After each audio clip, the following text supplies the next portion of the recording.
The union budget for 23-24 is actually a big disappointment because it's a contractionary budget and therefore it is anti-people, attacking their livelihoods and mounting greater burdens. The Indian economy was already slowing down before the pandemic struck. During the pandemic years, situation got worse. Post-pandemic recovery is now also being hampered by the global economic situation, which is moving towards a global recession. Under these circumstances, what the budget should have done is actually increase the purchasing powers in the hands of the Indian people, generating greater domestic demand, which would have led to also recover the economy and create jobs. This could have been done if governmental expenditures were increased substantially. Instead, what do we see in this budget? That the government expenditures have increased by a mere 7%, even when the nominal GDP was 15.4%, which means in terms of GDP, as a percentage of GDP, the government expenditures have actually declined.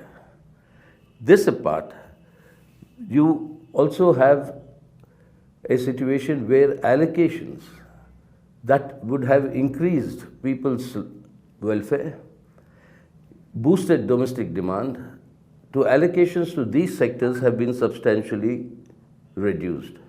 Unemployment situation in the country is at its worst. Despite that, for the Rural Employment Guarantee Scheme, the allocation has been reduced by 33%. Food subsidy, so vital to feed our people, has been reduced by 90,000 crores. Fertilizer subsidy by rupees 50,000 crores and petroleum subsidy by 6,900 crores, which means all the essential items, including the welfare of our farmers and in agriculture, all these allocations have been reduced. And despite the devastation caused by the pandemic, nearly 9,255 crores of what was allocated for the health budget last time went unspent. Likewise, 4,297 crores allocated for education went unspent. And this budget does not even increase, even in a nominal way, what the remuneration your scheme workers get. All through the pandemic, it was these scheme workers, the Anganwadi, the Asha, the midday meals workers, these were the ones that kept the country going and serving the people, particularly our children. Nothing has been increased for them, and all talk about social justice, but what is the budget allocated for the SCs? It is only 3.5% compared to a population of 16%, and the ST budget is only 2.7% compared to a population of 8.6%. And the Kisan Fund of the Prime Minister, PM Kisan Fund, that sees a reduction from 68 to 60,000. The net result of all this is that instead of expanding the economy, you find a contraction.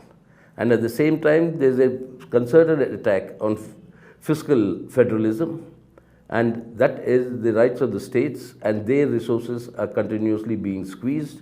And what has been transferred to the states last year, if you discount inflation altogether, it's exactly the same amount that was transferred the year before, that is in 21-22.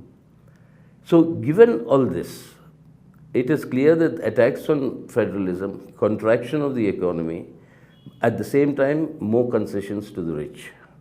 When the Oxfam report tells us that 1% of richest Indians have cornered 40.5% of the wealth generated in the country during the last 2 years, yet this section goes untouched. In fact, there's a reduction in the highest tax rate for them.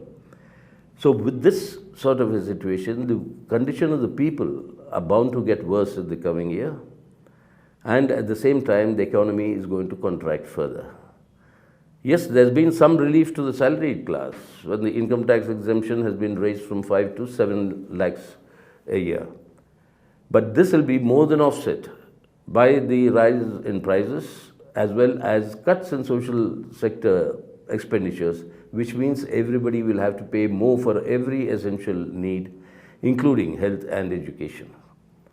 Therefore, in sum, what needed to be done was not done, and what was actually required was, one, to substantially increase public investments in job creating works. Number two, vastly increase allocations for the Rural Employment Guarantee Scheme with increased wages. Number three, restore the 5 kg subsidized food grains, which has now been stopped, along with the 5 kg free food grains that continues. Fourthly, impose a wealth and an inheritance tax. Finally, withdraw the GST on all essential commodities, particularly food and medicines. These 5 were the minimum that were expected from this budget, but that didn't happen. So therefore, the CPIM will organize nationwide protest actions demanding that these 5 measures be implemented between the 22nd and 28th of February. And we appeal to all well-meaning Indians who value the livelihood, to improve the livelihood conditions of our people, to rise in protest against this budget and demanding these 5 essential measures that must be undertaken immediately.